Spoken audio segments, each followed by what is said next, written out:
I just got back from opensauce in San Francisco.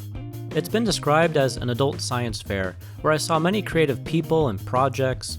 There were a lot of robots just walking around, or dancing, hovering, fighting, playing pool, or chess.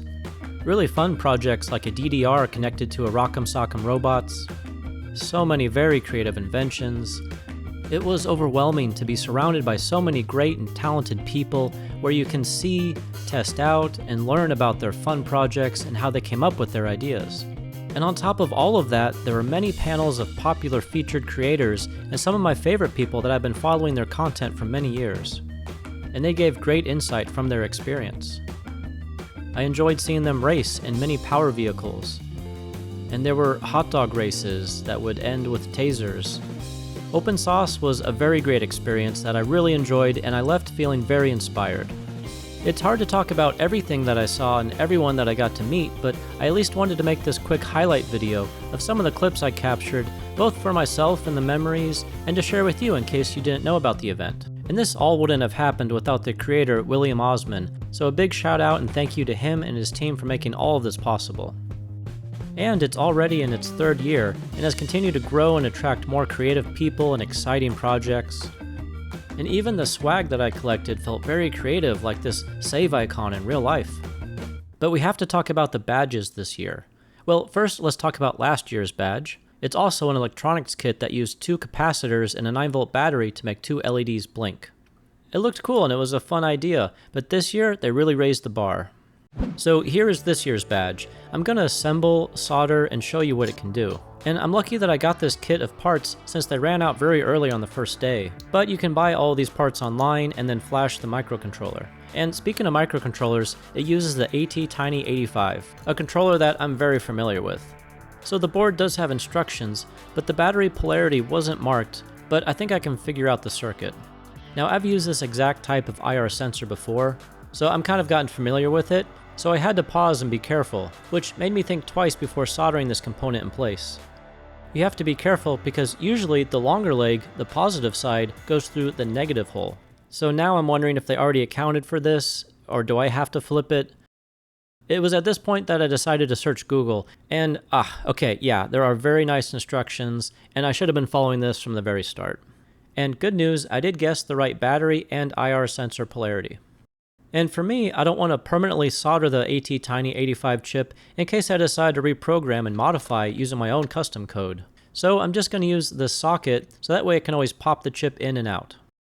Okay, so this was the most interesting part of the circuit to me. This 0 ohm resistor is loose, so it's free to wiggle and act like a motion sensor. So you only solder in one end so the circuit can detect when it's been shaken. I think that's a pretty creative idea.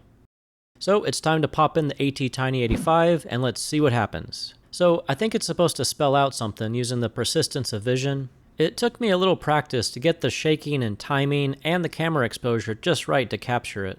But that looks a lot better. You can see it spells out opensauce. They could have just made an ordinary badge, but instead they turned it into a fun little electronics project. And they didn't just stop there. Remember the IR sensor? So I looked up why it was there, and I discovered a website they made to reprogram the LEDs. And you can change between the different modes by holding down the push button for display, the resistor tuning, IR programming, and reset back to the default message. So I set it to the IR reprogramming mode, and then I used the website to draw my own graphics, frame by frame, and then export the code. And it said to hold the IR to the screen, and the first LED will blink at the same time, but mine didn't. So I was thinking, and then I tried wrapping the IR sensor in a paper towel to help limit the surrounding IR frequencies, and that worked. The LED started blinking in unison, and then when the second LED lights up, it's ready to transmit the data in the same way. Unfortunately, mine continued to display the default opensauce message, no matter how many times I tried. And I even sent them a message to find out what I'm doing wrong, and I haven't heard from them yet, but let's get back to this later. I have something else I want to show you. Another cool thing I got at opensauce was this mini 3D printed Ren. You should recognize him from his animation and visual effects videos and Corridor Crew, and I recognize this from his 3D printed stop motion video, where he 3D printed multiple frames of animation. So Ren was at opensauce, and I feel lucky to have caught one that was thrown into the crowd. And looking at it, I just can't let it sit here. I feel inspired to make my own stop motion with it.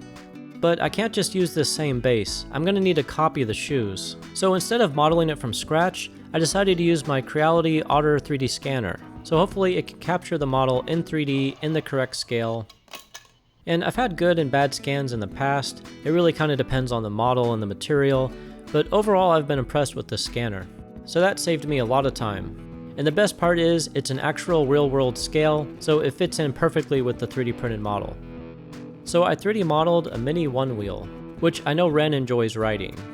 And I was thinking, to make it rock back and forth, I just need to swap out these 3 different angles. I can use one at a time to make it rock forward, and then simply flip it around to make it rock back the opposite direction. So that lowers the amount of objects I need to 3D print. And I have an idea to break up the board into pieces using the fracture script. And I can mark a filament change at a certain layer level. So I can start off with dark blue, and then add a light blue for the grip, and then green for the shoes. After printing all the pieces, I was nervous and I wasn't sure if this would even work or if I could do it. I moved the model just a little bit at a time, swapping out the bottom wheel to get different angles. Now we can play it back and see what it looks like.